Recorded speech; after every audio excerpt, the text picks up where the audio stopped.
بله تماشاوان هجا دیا امیر حمد به هرگولی بحث چیروک و چاونیا گرتنا کوری خو سردست پیدید که کو و داویا بولتنا مده او پارچه ویدیو کو دیا امیر تایبت جبو ارکی بحث چیروکت که وری پیشکش کرن نهاجی لرئیس کایبا ماموستا سیامند حاجو اندام کمیته پیوندی اندر و انکسا لگرامنر سرویم شهر ماموستا سیامند دنباش 4 سال بسر رواندنا امیر حامد در باز دبن کتیا سالا پنجه ده مالباتاوی پشتراز که کو سردست پیده هاتیا رواندن و پیده جعالی خواه دبیجی افتشتهاج راستی دوره ما نرواندیا پیده و بنچاف کرنا امیر حامد ده کوف 4 ساله حتی و که ایرو تزانیاری سرنا هاتیا دان خوازه بگه چه؟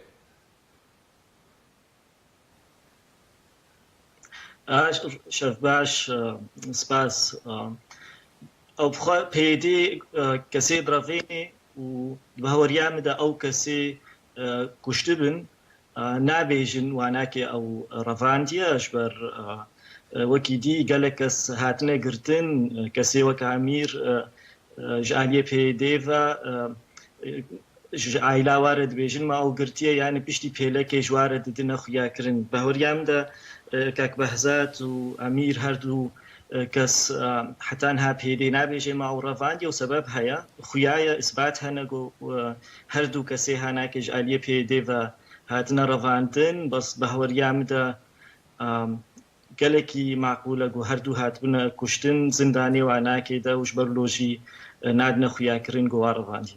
يعني تزانيارين پشتراست کری لدفتهنا ما مستسيامن کو هاتنا کشتن ناتزانياري نين مقود اف بهوريامنا بهوريامني شخصيه جبر وكي دي امزانن بدهاكس هاتنا قرتن نبدها بصداج وقتا في دي هريم خصيه بن كنترولا خدا و كيمايج اهلي وارد انا خويا كرن جموانا كينا افكسيها يعني قريبون سردانا زنداني بكن او هردو نافيم گوتن حتى انها بيدي دبيجي ام منرى فانديا ونلجمنا تفلوغو اثباتنا خلكي ديتنا تشاوا اسايش يعني كسي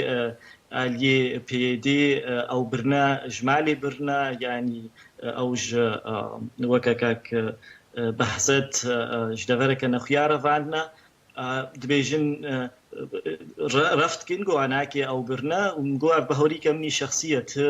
زانيارينين. باشا ما مستا سيامند وكا أنا كسيل سر أست ناف دولتي وتش بوي قرتيان كريا ولهم بربان سياسة بيدي وش كريا هر حمودا نصطاني ما ناف دولتي بيو ان ربي ولاتي جدا ام درونن ام بحثا قرتي سياسي دكن نبحث بحثا قرتي خوايا انا كسيت كن كسيش علي بي دي وجبر نريد كسياسي هاتي قرتن تنظمان وبري دحفتيا ما هجمارك جنافا كسي هاتنا قرتن يعني كاميرجي كسي ومضابونا مدى يو ان ودفردس خازم سباسيا اركشي بكم او جي مرا اري كاربون فيل استهارة يا محاضر كر وما تسليم يو ان كر وكدي وكم جو حمودا مصاني خدا برسكا اساسي قرتيه سياسينا باشا برسبا يو ان او عليك و بيشكش واكريا برسبا وشبوب اريني بو بنريني بو نوعا دامستاننا كما بري هيفو نيفيل اسطنبول هبو فالنتينا فالكو او مسؤولة بن بكرنامة في مروفا يا سوري دو اندا ما سوز دا بويدا ام لستكا نافا بدني دا درابورا خوي سالا 2017 يا